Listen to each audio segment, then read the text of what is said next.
May hapon kanatong tanan mga kaigsunan.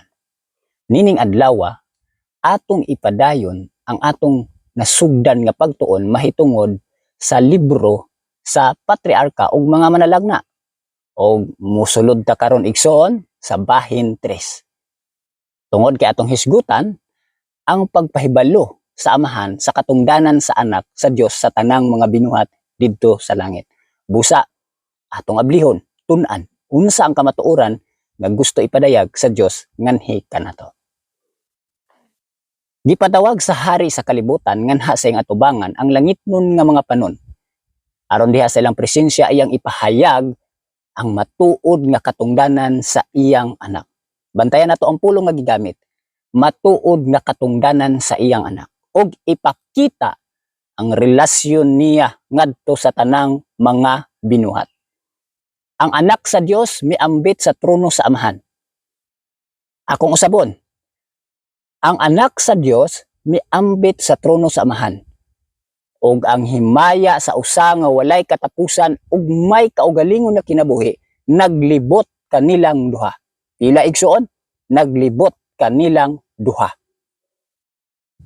Sa palibot sa trono, natigom ang balaang mga manulunda. Ang usa kadako kaayo ug dili maisip nga panon. So ing anak kadaghan. Kapid-an ka mga kapid-an ug libo ka mga linibo. Sa labing tinuboy nga mga manulunda, sa pinakalabing tinuboy nga manulunda, ingon nga mga sulugoon ug mga sakop nga nagakalipay diha sa kahayag nga nahimutang sa ibabaw nila gikan sa presensya sa Dios. Sa tubangan sa natigom nga mga pumupuyo sa langit, sa bunako, sa atubangan sa natigom nga mga pumupuyo sa langit, gipahayag sa hari sa amahan nga walay usa kundili nga si Kristo ra ang bugtong anak sa Dios, ang makahimo sa hingpit nga pagsulod ngadto sa iyang mga laraw. Gipahibalo sa amahan nga walay lain si Kristo lamang ang iyang bugtong anak ang makahimo sa hingpit nga pagsulod ngadto sa iyang mga laraw. Ug nganha kaniya natugyan ang pagpatuman sa gamhanang mga tumong sa iyang kabubuton. Nabuhat sa anak sa Dios ang kabubuton sa amahan.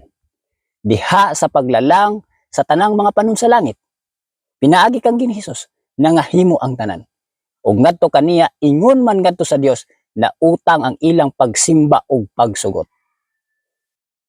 Si Kristo magagamit gihapon sa Dios nun nga gahom diha sa iyang paglalang sa yuta ug sa iyang mga pumupuyo. Apan bisan man gitagaan siya sa amahan ug katungdanan nga sama sa otoridad sa amahan, matod pa diri sa sugilanon sa mabasa, apan niini nga tanan siya wala magapangita sa gahom o sa pagpatuboy alang sa iyang kaugalingon, supak sa plano sa Dios, kundili magtuboy sa himaya sa amahan. Wala niya ituboy ang kaugalingon. Kinaysayod siya, usa lang ang ituboy kundili ang amahan.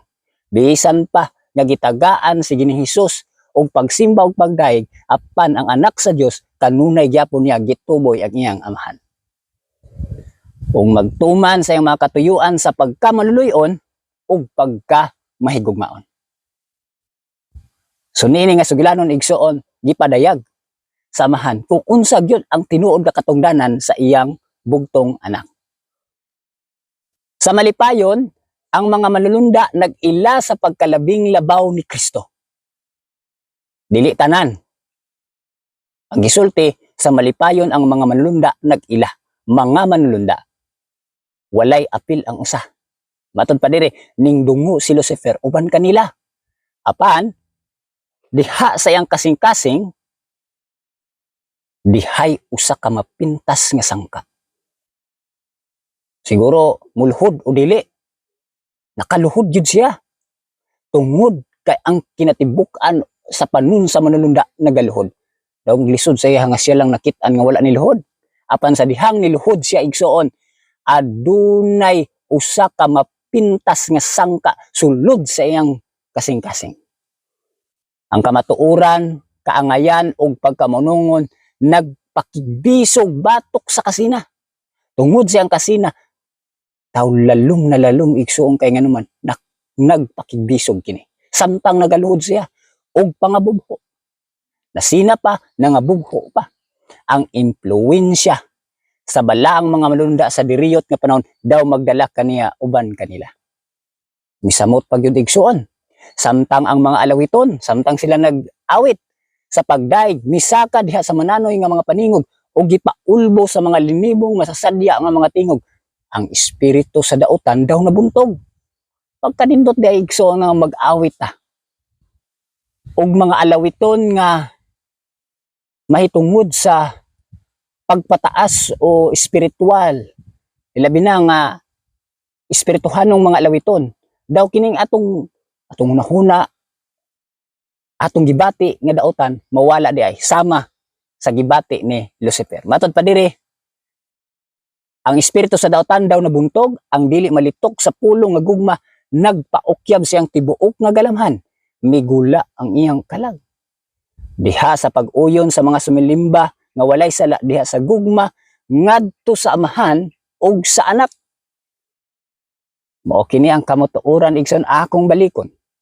Diha sa pag-uyon sa mga sumilimba nga walay sala diha sa gugma ngadto sa amahan ug sa anak. Apan balikan naman usab siya sa garbo.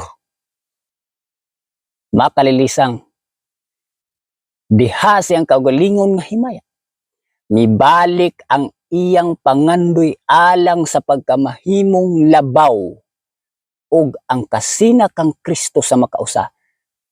Sa makausa pa iyang gipahinungtan. Gigunitan yun niya pag-ayo igsoon. Wala niya bulagi. Ang iyang kasina daw lig-on kaayo ngadto sa bugtong anak sa Dios. Ang hataas nga mga katungdanan nga gitugyan kang Lucifer, wala niya ilha ingon nga pinasahi nga gasa sa Dios, ug busa wala siya mag-ila sa pagkamapasalamaton ngadto sa iyang magbubuhat. Ngana ka panamastamas ang gihimo ni Lucifer. Daw iyang giangkon nga sa iya katong tanan, dili gikan sa iyang magbubuhat, mao nang wala siya nakapasalamat. Gihimaya niya iyang kasiga ug pagkatinuboy ug nanganti nga may sama sa Dios. Gihigugma siya og gikatahaan sa langit nung panon. Dili lang si Kristo, pati siya bisan pa siya binuhat. Tungod kay siya ang pinakalabaw sa tanang manulunda. Matod pa igsoon, gikatahaan sa langit nung panon. Ang mga manulunda na lipay sa pagtuman sa iyong mga sugo, pwede po di ay siya musugo. Unya malipayon pagyod ang ubang mga manulunda. Basi po ugo. Pwede po kaha si Gabriel. Andam nga mutuman sa iyang sugo kung mumando siya. Og siya gisuluban sa kaalam og himaya nga labaw kanilang tanan. Pagkanindot untana ni Lucifer, labaw gyud siya sa tanang mga manulunda. Apan bisan pa niini, ang anak sa Dios gibayaw nga labaw pa kaniya. Bisan man tuod nga gitagaan sa Dios og labaw, kaalam, gisuluban siya kaalam og gitawag og himaya igsuon. Apan ang anak sa Dios gibayaw nga labaw pa kaniya. Ingon nga usa sa gahom ug sa pagbulutan uban sa amahan.